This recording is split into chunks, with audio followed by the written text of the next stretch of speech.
inteligência artificial, a gente tem um viés. É o que a gente chama de bias. Né? Em inglês, bias é o viés. Então, a IA ela tem um viés.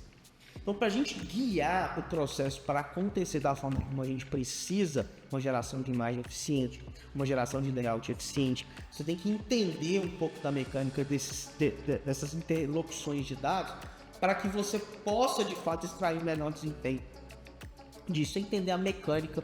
E uma coisa importante, a inteligência artificial tem um viés de quem construiu aquele conjunto de dados, os dados que foram estudados, e é por isso que você tem que começar a vislumbrar a oportunidade de transferir parte do conhecimento geral dentro das suas obras, dentro dos seus projetos, para um assistente pessoal que vai ampliar as capacidades da empresa que você trabalha ou da sua empresa.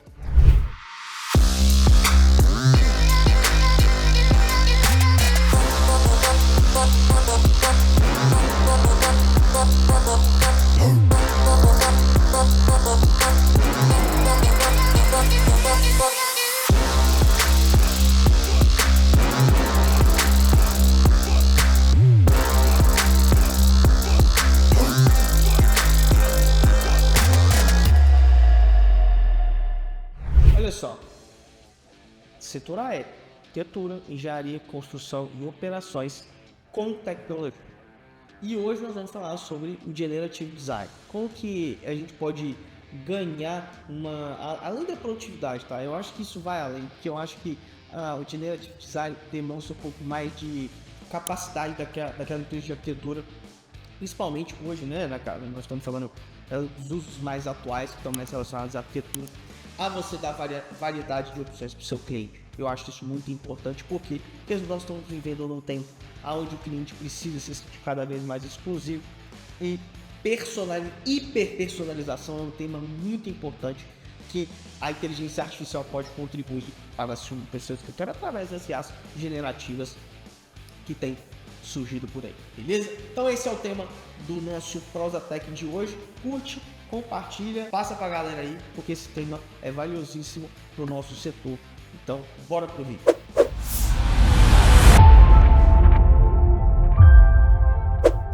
Olha só, Luziante, é o seguinte.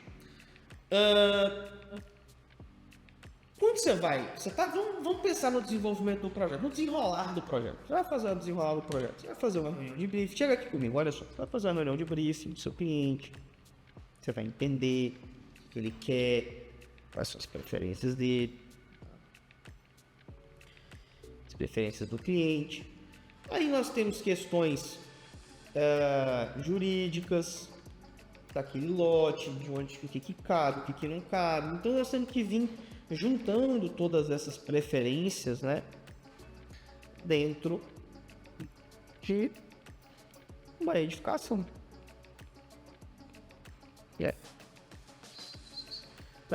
Então, a gente tem a grande missão ali no desenvolvimento da engenharia de acomodar todo mundo dentro de um certo cenário. Que existe restrição de orçamento, existe restrição de prazo, existe restrições legais, e tudo isso pode ser, pelo menos inicialmente, programado para ampliar a velocidade de trabalho para a tomada de decisão. Então, quando a gente fala de IAs generativas, o Generative Design, a gente ganha o quê? Uma múltipla capacidade de gerar opções para aquele empreendimento de maneira totalmente diferente das outras, com capacidade de hiperpersonalização, considerando os parâmetros daquela edificação dentro daquela estrutura de restrições que eu falei.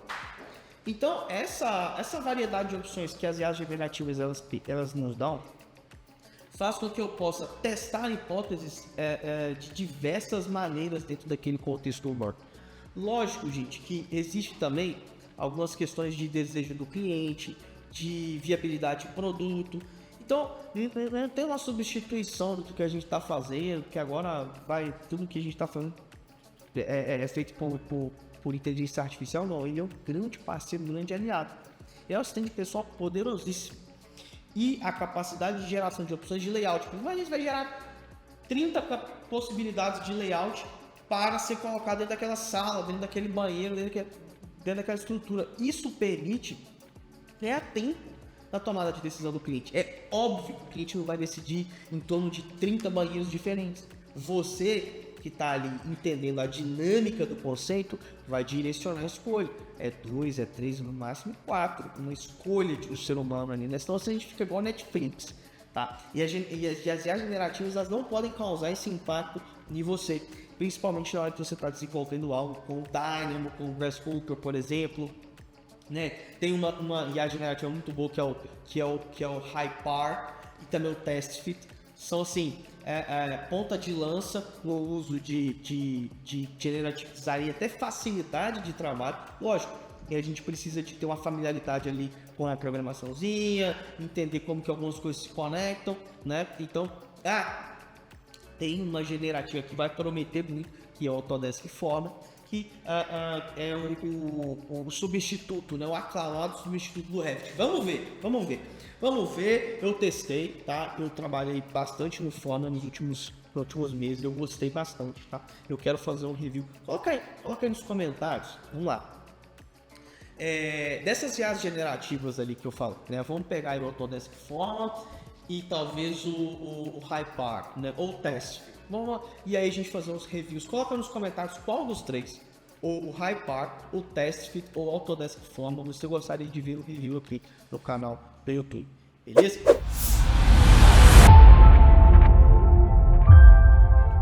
Então olha só, essas IAs generativas eu tive trabalho com algumas delas, eu gostei bastante.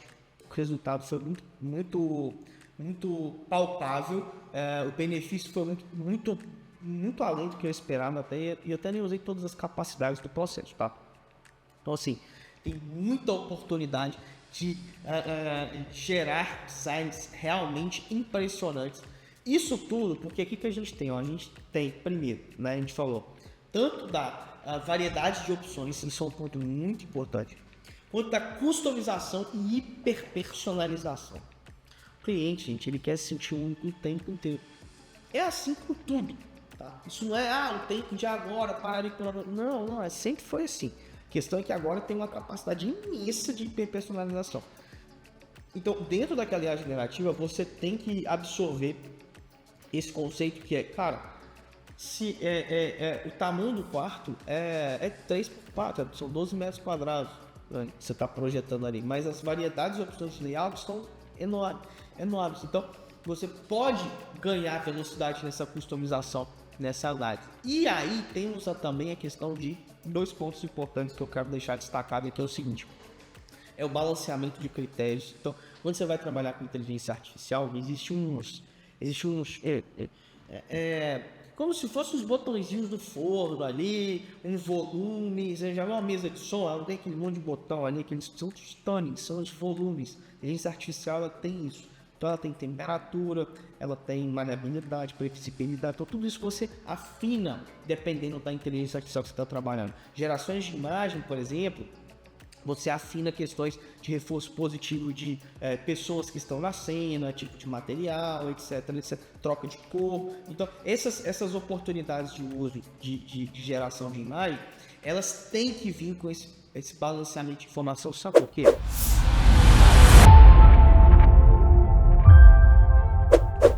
Porque tem um negócio importantíssimo pra caramba que nós vamos abordar em um cenário. Eu quero que você saiba o seguinte: nós estamos preparando para vocês aí novidades interessantes no nosso canal, então fica ligado. Mas ó, eu quero deixar uma informação interessantíssima, que é o seguinte: inteligência artificial, a gente tem viés, é o que a gente chama de bias, né? Em inglês bias é o viés. Então a IA ela tem um viés.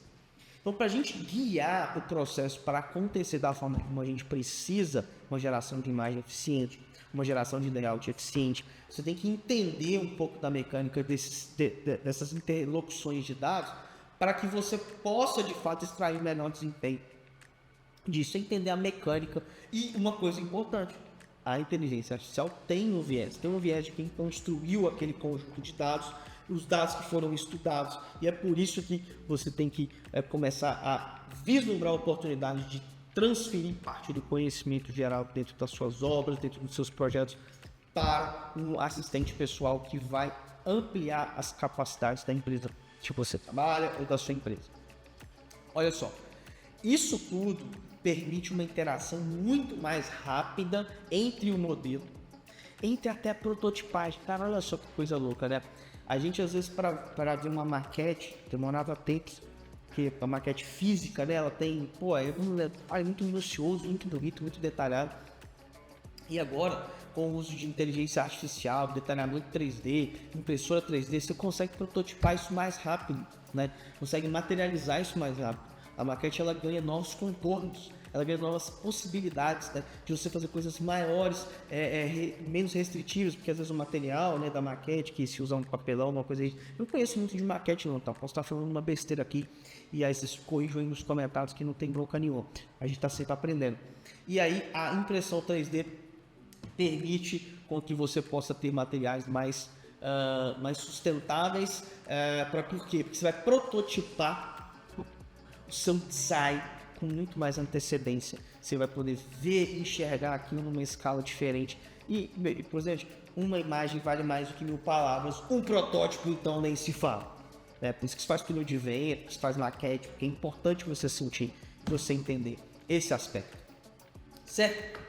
Meu caro Prosiante, fique ligado que a partir de agora nós temos cada vez mais informações sobre IA, sobre oportunidades de melhoria, sobre o setor aéreo, arquitetura, engenharia, construção e operações e muita tecnologia, aquela pitada de tecnologia importantíssima que você pode ter, vislumbrar isso no seu dia a dia, beleza? Eu te espero no próximo vídeo, curte, compartilha, aquele abraço, valeu!